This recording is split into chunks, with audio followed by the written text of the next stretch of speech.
Breaking news. భారతదేశం మొత్తం పశ్చిమ బెంగాల్ వైపు చూస్తూ ఉన్నది. దీదీ వర్సెస్ మోదీ జరుగుతున్న యుద్ధంలో గెలుపు ఎవరిది అనే దానిపైన ఇప్పుడు సర్వత్రా ఆసక్తి నెలకొంది. ముఖ్యంగా ప్రధానమంత్రి నరేంద్ర మోడీ పశ్చిమ బెంగాల్లో ఎలాగైనా బీజేపీ జెండాను ఎగరవేయాలని కంకణం కట్టుకొని ఉన్నారు. దానికి సంబంధించిన పలు కార్యక్రమాలను కూడా ఆయన మొదలుపెట్టినట్టు తెలుస్తూ ఉన్నది. ఈ మేరకు మమతా బెనర్జీ సైతం ఎక్కడా సడలకుండా ఆమె ప్రయత్నాలు ఆమె ముమ్మరంగా చేస్తూ ఉన్నది. అయితే ఈ సంవత్సరం మార్చి, ఏప్రిల్, మే నెలల్లో పశ్చిమ బెంగాల్, అస్సాం, తమిళనాడు, అలాగే కేరళ, పుదుచ్చేరిలో ఎన్నికలు జరుగుతున్న విషయం అందరికీ తెలిసిందే. ఈ ఎన్నికల అన్నిటిలో పశ్చిమ బెంగాల్ పైన, తమిళనాడు, కేరళ పైన అందరి ఫోకస్ ఎక్కువగా ఉంది. ఇందులో పశ్చిమ బెంగాల్ చూసుకున్నట్టయితే ఇప్పుడు పశ్చిమ బెంగాల్లో ఇప్పటికే రాజకీయ హీట్ మొదలైంది.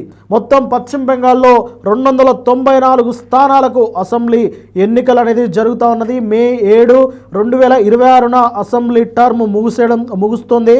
ఈ నేపథ్యంలో ఇక పశ్చిమ బెంగాల్లో బీజేపీ ప్రభుత్వాన్ని ఎలాగైనా ఏర్పాటు చేయాలని ప్రధాని నరేంద్ర మోడీ గారు, అలాగే అమిత్ షా, బీజేపీ నేతలంతా కంకణం కట్టుకొని ఉన్నారు. మమతా బెనర్జీ తృణమూల్ కాంగ్రెస్ పార్టీ 2011 నుంచి అక్కడే కొలువై ఉన్నది. 3 సార్లు గెలిచింది. మరొకసారి గెలవాలని చెప్పేసి ప్రయత్నం చేస్తూ ఉన్నది. అయితే 215 సీట్లు ఈసారి గెలవాలనేది టార్గెట్గా పెట్టుకున్నది మమతా బెనర్జీ. అక్కడ ముస్లిం ఓట్లు 27 నుంచి 30%. ఆ ప్రభావం మొత్తం మమతా బెనర్జీకి ప్లస్ అయ్యే అవకాశం కనిపిస్తూ ఉన్నది. ఆమె ఇదివరకే తీసుకున్న వెల్ఫేర్ స్కీములు, గ్రాస్ రూట్లో ఆమె నెట్వర్క్, అక్కడ బలమైన క్షేత్రస్థాయిలో ఉన్న టీఎంసీ పార్టీ నేతలు ఆమెకు ప్రధానంగా ప్లస్ కాగా, కొన్ని కరప్షన్ ఆరోపణలు, రిక్రూట్మెంట్ స్కామ్లు, అలాగే anti incumbency, law and order ఇష్యూలు ఆమెకు ఎగనెస్ట్గా ఉండే అవకాశం కనిపిస్తూ ఉన్నది. దాన్ని ప్రధాని నరేంద్ర మోడీ క్యాచ్ చేసుకొని ఉన్నారు. అందులో భాగంగానే అక్కడ అక్కడ బహిరంగ సభలు పెట్టి అక్కడ మొత్తానికి యాంటీ ఇన్కంబెన్సీని ఆయన దాన్ని సద్వినియోగం చేసుకునే ప్రయత్నంలో మోడీ గారు తలా మునకలై ఉన్నారు. మొత్తం మీద 2021లో బీజేపీ పార్టీ 71 సీట్లు గెలిచింది.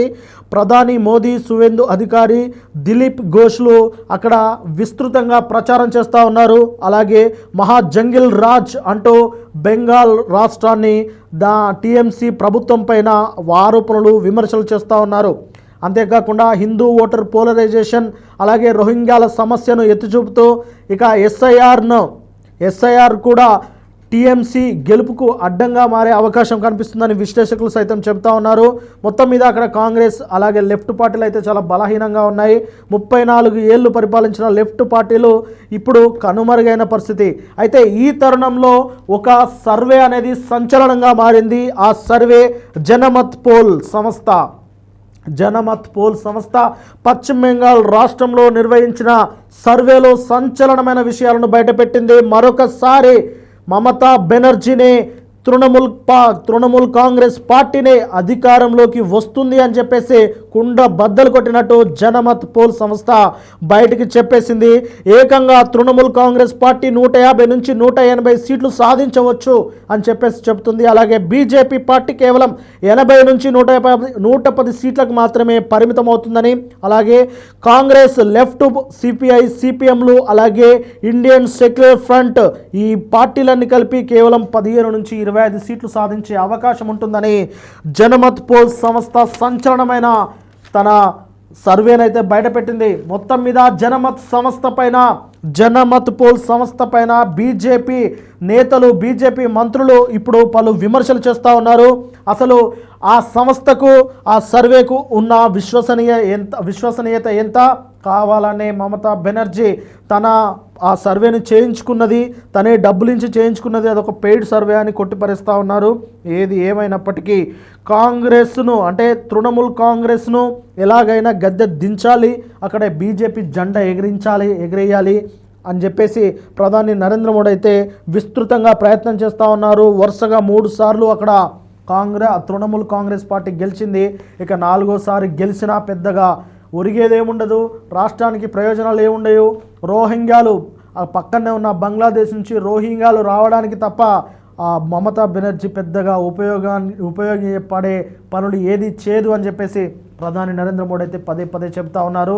ఏది ఏమైనప్పటికీ ఈ 2026లో జరిగే పశ్చిమ బెంగాల్ అసెంబ్లీలో ఏ పార్టీ గెలుస్తుంది, ఎవరు సీఎం స్థానాన్ని దక్కించుకుంటారు అనేది అయితే ఆసక్తికరంగా మారింది. చూడాలి మరి. ఇప్పటికైతే పశ్చిమ బెంగాల్ రాజకీయంగా హీట్ ఎక్కిందని చెప్పవచ్చు. అక్కడ కంప్లీట్గా టీఎంసీ వర్సెస్ బీజేపీ. టీఎంసీ సైతం అక్కడ ఏ పార్టీలతో పొత్తు లేకుండా తాను మాత్రమే ఒంటరిగా పోటీ చేస్తుంది.